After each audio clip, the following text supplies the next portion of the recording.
সেই দিন আমি গিয়েছিলাম রংপুর চিড়িয়াখানাতে। আসসালামু আলাইকুম, আমি তাসিন আছি আপনাদের সাথে। আজকে দেখাবো রংপুর চিড়িয়াখানা। এটি হলো রয়্যাল বেঙ্গল টাইগার।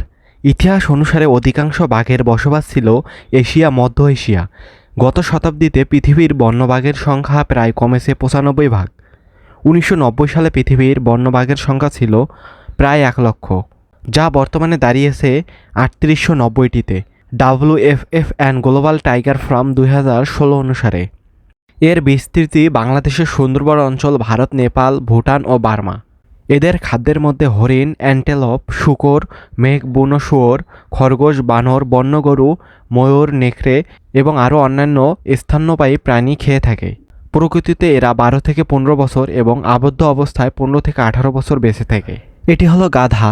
গাধার সংখ্যায় বিশ্বের শীর্ষস্থানীয় দেশগুলোর মধ্যে ইথিওপিয়া, সুদান, পাকিস্তান, চাদ এবং মেক্সিকো অন্যতম।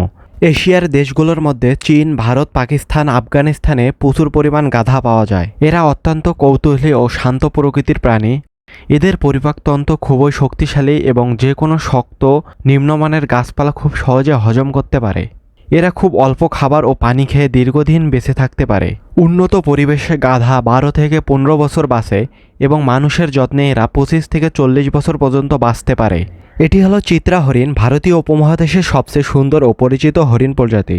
এদের প্রধান আবাসস্থল বাংলাদেশ, ভারত, নেপাল, ভুটান ও শ্রীলঙ্কা। এরা সাধারণত নদী বা জলাশয়ের কাছাকাছি ঘাসযুক্ত বনভূমি এবং উন্মুক্ত তৃণভূমি পছন্দ করে। এদের প্রধান খাবার হলো বিভিন্ন প্রজাতির ঘাস, কচি পাতা এবং গাছের ডাল। প্রকৃতিতে একটি হরিণ সাধারণত 3 থেকে 7 বছর পর্যন্ত বাঁচে, তবে চিড়িয়াখানা বা সুরক্ষিত পরিবেশে এরা 15 থেকে 20 বছর পর্যন্ত বাঁচতে পারে। এটি হলো রাজধনেশ পাখি। রাজধনেশ প্রধানত দক্ষিণ পূর্ব এশিয়া এবং ভারত উপমহাদেশের বিভিন্ন দেশে পাওয়া যায়, যার মধ্যে রয়েছে ভারত, নেপাল, ভুটান, মায়ানমার, মালয়েশিয়া এবং ইন্দোনেশিয়া।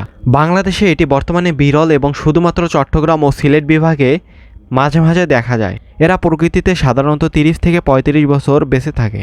এটি হলো ময়না পাখি। দক্ষিণ এশিয়া এবং বাংলাদেশের অত্যন্ত পরিচিত এবং প্রিয় পাখি হলো ময়না। চকচকে কালো পালক, হলুদ ঠোঁট এবং চমৎকার মানুষের কণ্ঠ অনুকরণ করার দক্ষতার জন্য এরা বিখ্যাত। এটি হলো জেব্রা। জেব্রা হলো আফ্রিকার অশ্বজাতীয় বন্যপ্রাণী, যা তাদের স্বতন্ত্র কালো ও সাদা ডোরাকাটা দাগের জন্য পরিচিত। এরা মূলত তৃণভোজী প্রাণী এবং ঘাসপাতা ও গাছের বাকল খেয়ে থাকে। আজকের মতো এখানেই শেষ। তো ভিডিওটি কেমন হয়েছে কমেন্টে জানাতে ভুলবেন না।